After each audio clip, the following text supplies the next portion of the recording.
Hey there, dirt bike people. I'm Chuck from TruTech, and today I'm going to show you how I cut the valve seats on this YZ450F. I've got the head on my bench, and I'm going to prep it to put in the new valves. Anytime that I start talking about valves online, people seem to get pretty emotional pretty quick. Good valves are expensive. I'm using the OEM titanium valves. I'm not specifically opposed to using aftermarket or cheaper valves in some applications, but this head is going on a snow bike. It's going to get revved to the moon by an expert rider. I'm not risking putting cheap, brittle, or stainless valves into this high-performance head. That's really all I'm going to say about it. It's a very large topic, and to be quite honest, I am not qualified to discuss the differences between different types of metal and how that works with the head. I've had conversations with people that are more qualified than I am, guys that are experts on heads and metallurgy, and the conclusion that I have come to is that especially if the bike is going to be revving high or is going to be seeing a lot of stress, the OEM, usually titanium valves, are the way to go. If the valve seats are cut properly and the engine is maintained properly, you get a lot of life out of titanium valves. The general rule definitely applies here. If you have something that's high performance, you're not going to get as much life out of it. High performance things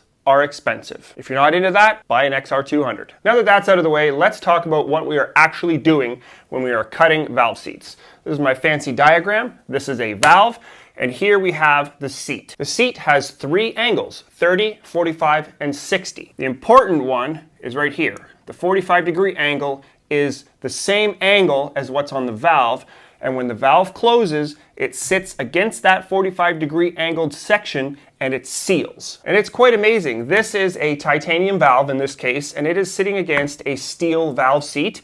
And this angle, it's very smooth, and it provides an excellent seal. The way that this seal gets tested is a vacuum is drawn on this intake or exhaust port, and basically there should be no leakage between the valve and the valve seat. Now what happens over time, generally 100, 200, or maybe more hours in a dirt bike engine, the valve wears out right here, and the seat also wears out right here. So when we put in a new valve, it's not going to match this 45-degree angle. And this 45-degree angle is also going to be hammered out. Usually it's quite wide and the angle is off. Now, if we don't cut these seats properly, what's going to happen is when the valve spring pulls the valve closed, first of all, it's not going to provide a good seal because the surface of the seat is not uniform and it's not the same as the angle on the valve.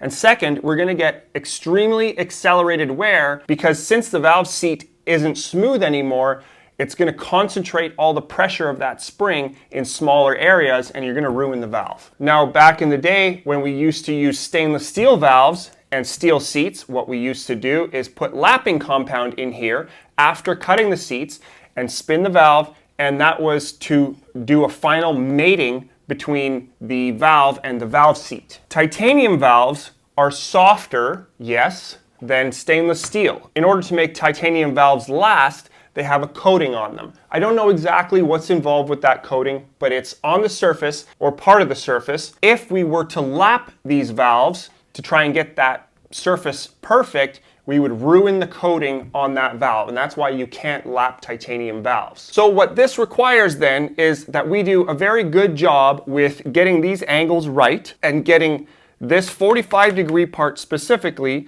the right size, in the right position, and a good, smooth, even, consistent finish. Now, of course, it's easy to understand why we need this surface consistent and smooth, but the size is also critical. When I was learning how to cut valve seats, a big question that I had was, well, why don't we leave this 45-degree part really wide so that there's a lot of surface area so that we get longer life out of our valves and our valve seats? Now, that would be correct in theory, but the problem is that the wider this valve seat area is, the harder it is to get the valve to seal properly. That's because let's imagine a really, really wide sealing surface and the valve is sitting against it there. That valve, especially on a modern four-stroke, it's big. And the wider our sealing surface area is here, the more chance we have for deflection and inconsistencies. Keep in mind that no machining process is perfect, and our valve guide is down here.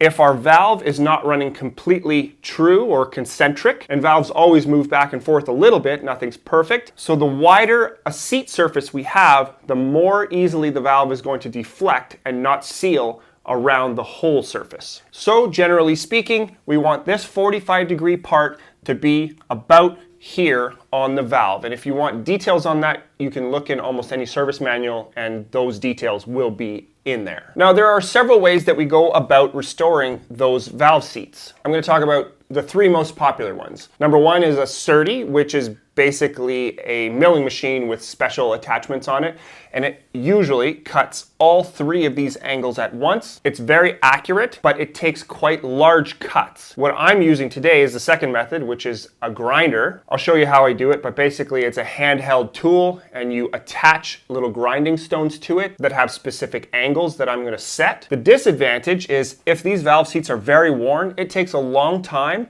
to get these seats back to where they're supposed to be. And the more you grind, because you're holding a handheld tool, the more likely you are to get this thing where it's eccentric or not quite round or not quite centered. The third method is commonly known as a new way cutter. In my opinion, it's a very poor way of doing it. Essentially, it's a little handheld T-handle and it's got a cutter on the end of it, and you stick it into the hole on a pilot and then you spin it. I've repaired enough heads now where I can literally see the cutter marks from the new way cutting tools. You can do a good job with a new way cutter, but it's a lot more difficult. Most head shops nowadays are either going to have a setup like mine. It's called a SU. Some of them use a Black & Decker tool. Those are the two major ones, but essentially grinding the seats. And they're also going to have a Surdy or something like a Sunnen VGS20 or a more expensive head tool. Long story short, Surdys or Sunnen tools are excellent. They just take out a little bit more material, whereas the grinding stone is excellent as long as the valve seats aren't too badly worn. Now, I'm going to take you through the entire process of cutting one single valve seat. I'm going to do it to 4, but you don't need to watch me do it a bunch of times. The reason why I started cutting valve seats is because I had had several very poor valve jobs done in my area, and quite frankly, there's nobody that I really trust to do a very good, very consistent job. I didn't want to start doing it because it's really not worth it. I can get a valve job done for about 150 bucks. I'm not fast at doing it. I don't have a ton of experience doing it, but I felt like I had to learn to do it in order to get consistent results for my customers. My method is not necessarily the best method, certainly not the only method. I would not call myself an expert at doing heads, certainly far from it. I have learned from several experts in the field though, and over the years, this is the method that I have found to work well for myself. I have vacuum tested valve seats many times, so I know that this method is effective. It does take a fair bit of skill. It takes a lot of attention. It takes more time than I would like, but I know that at the end of the day, I can get a good seal from the valves and they get good life the way that I do it here. So I'm going to give you guys as much details as I can. I'm going to show you how I cut valve seats. So the first thing we got to do is find the right pilot. This is I believe it's a 5.5 millimeter. I only have a few of them because I don't do a wide variety of heads. This pilot sits in there. It's got a very slight taper to it, and it is going to provide a center for me to work around while I cut this valve seat. Now, this is a very good candidate for me to do this with. These are the old valves. They're not in terrible condition. You can see there is a little bit of cupping there, but it's not bad. So I should not have to take a huge amount of material out of this to restore those valve seats. This is a stone holder. It slides over top of that pilot. This takes a tool that you're gonna see. This is a stone. There are different colors and different grits. This goes over top of that, and this is going to spin and start removing material. This is the tool that I use for setting the angle on the stones. Now, if any head guys are watching this, they're probably gonna be raising an eyebrow right now. I do have the SU tool. I don't particularly like the SU tool. It's just kind of a personal preference thing. I have several different stone holders and there are 2 different heads, and I found this to work very well. So I've set this at 45 now. I'm gonna bring that in and start cutting my 45-degree angle on my stone.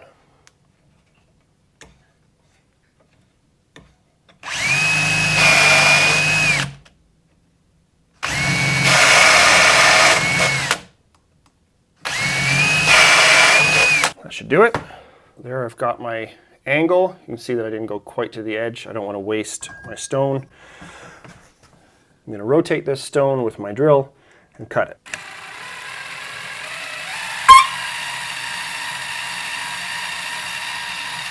So first I'm just going to take a really light cut, and then I'm going to have a look and do an inspection. So I know it's going to be very hard for you to see this on camera, but I can see a lot about what I'm working with here. Now, in this area here, on that shiny surface, I'll try and get you in here. So on this shiny surface where I just ground, you can see there's a couple of little black dots, and those are pits, those are holes. I need to get those holes out of there so that I have a smooth surface, so I'm going to get a good seal. Now on here you can see that I've started taking off some material. Now a bunch of that's just carbon. Now I'm going to retrue this so that I have a perfect surface again, and then I'm going to start taking some more. So I've dressed the stone again, just a hair. Now I'm going to take a little bit more here.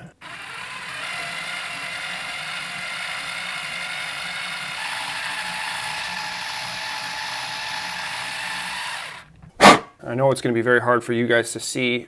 There is still a black dot or two in there, so I'm going to go a little bit more. Now, I'm not taking off a lot of material at all here.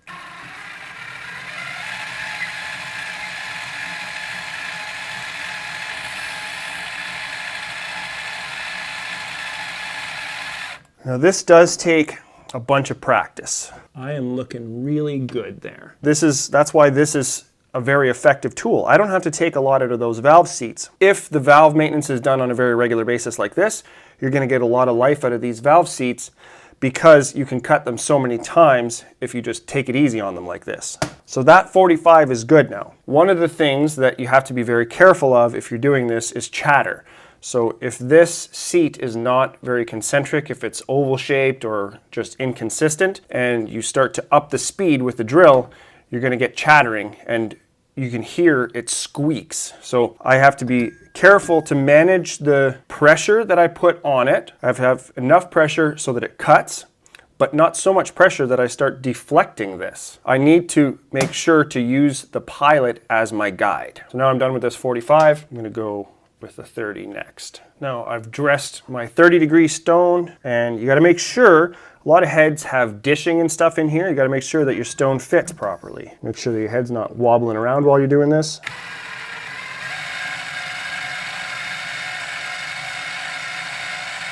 Now it starts getting really hard to see where the line is between my 30 and my 45. So essentially what I'm doing now, because I have the 45 already cut, I need to make sure that that 45 is the right width and that it's in the right position. So now what I'm going to do is take my new valve, put some marks around it, and then wiggle it in the valve seat to see where I am in relation to the valve sealing surface. Now, I don't want to be spinning my valve in here with this abrasive material, so I'm going to wipe that out as best I can.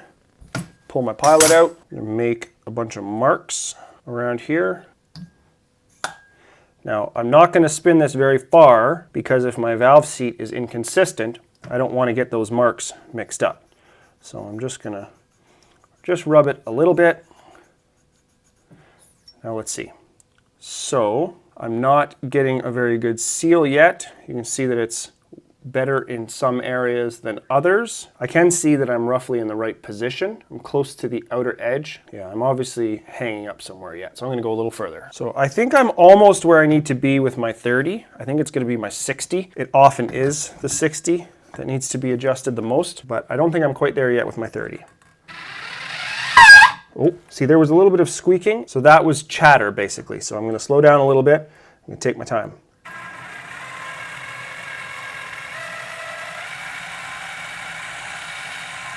Also, once the stone gets gummed up with material from the seat, it'll start to squeak too. So I'm going to dress this stone again.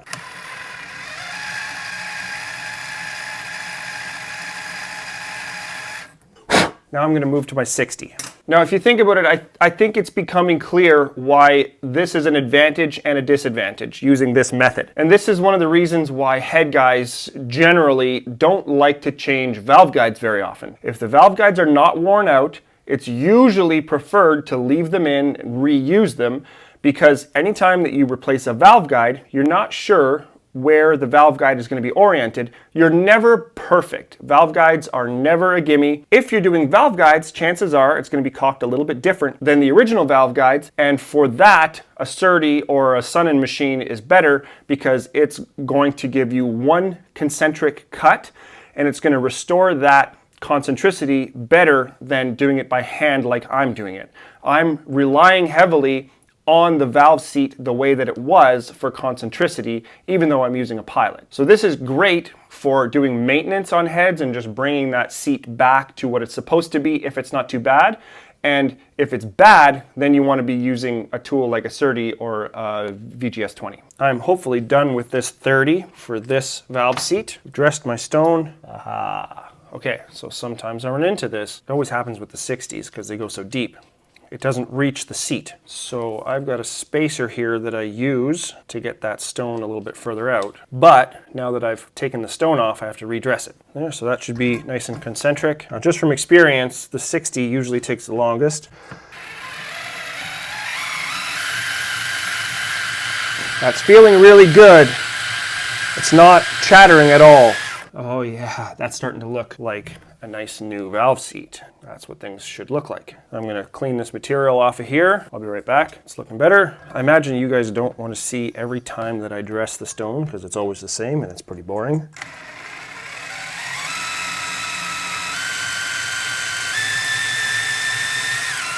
Yeah, that's feeling really good.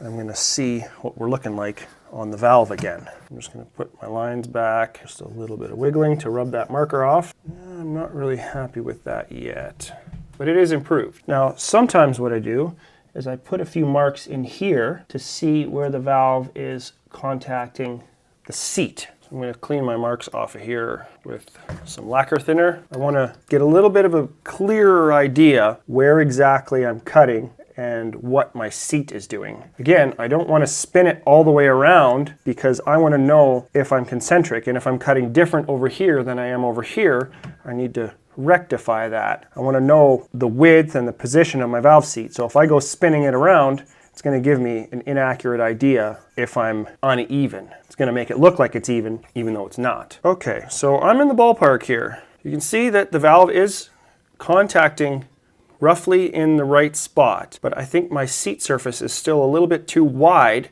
And this is what I was talking about earlier with the whiteboard. You can see that the marker is getting pulled around, but it's uneven. It's not getting pulled quite evenly. Over here, there's almost none. And at this point, what I'm thinking is that the valve seat surface is still too wide, so it's not contacting everywhere on that seat surface. So that's fine. I'm going to continue on with my 60 and we'll get that seat a little bit narrower. All dressed up. Now, I'm just looking at the evidence and making decisions here.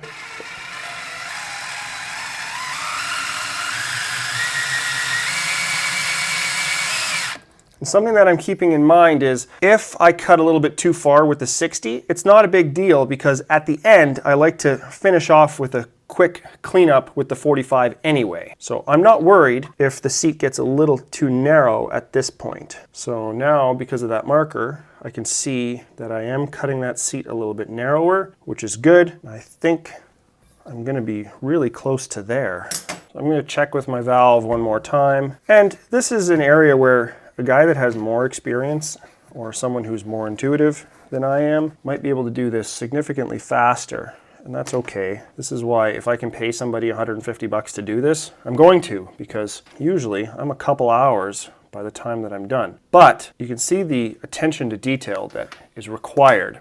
And I don't trust that a whole lot of people are going to do that. So let's see on the valve how that's looking. I know that I'm getting pretty close to even. Oh yeah, let's zoom in here a little bit. So that is very close to what I want to see. You can see that I'm about 1 millimeter wide, which is very common. And you can see those marks are very consistent all the way around. Now this one is a little on the light side, so I think if I just give this a little kiss with the 45, it's going to be good. I've got my 45 mounted up and redressed. Now I'm going to go real slow and just give it a light cleanup.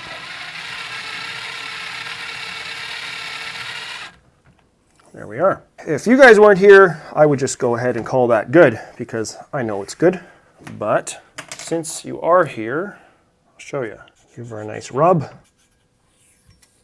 That is looking pretty. Look at that. I got right about 1 millimeter. It might be a little bit bigger than 1 millimeter, but I've got really, really nice, even, consistent valve seat size there. and very consistent contact. So that's one valve seat done right there. I got to do 4 of those, so it's a waste of my time, but I know that it's going to be a good job. Another little trick that you can do if you are attempting to tackle this at home is what I'll do after all the valves are installed, or if I'm second guessing my work, I'll just put, say, 2 intake valves in, and then I'll turn off all the lights in the shop, and then I'll hold them in there tight with my fingers and shine a light in, or shine a light from the bottom and look into the port. And if there's any inconsistency, it's pretty easy to see it right away. The light comes through. The other thing is you can install the valves and then put some lacquer thinner into the intake. Lacquer thinner is good because it's very thin. If the valve seal isn't good, it will seep through. So you can check pretty well without a fancy vacuum tester. Now, if I want to check vacuum, I don't actually need a super expensive tool. I just use my little Mighty-Vac brake bleeder, and I had to make up some special little fittings and stuff that I can use if I do want to check vacuum and double check my work. But once you get the feel for it and you know what to look for, you can do a very good valve job using the tools that I just showed you. So I've done 1. Got 3 more to do. You guys don't need to watch it all. If you have any questions, feel free to throw them in the comments. I'm certainly open to suggestions. Like I say, this is not specifically my area of expertise. I have learned to do this out of necessity. If I could pay somebody 150 bucks or even 200 bucks to do it, I would not be doing this myself. If you like this video and you want to see more like it, you know what to do. You can check me out on Instagram as well. I post almost daily, or I try. Thanks a lot for watching.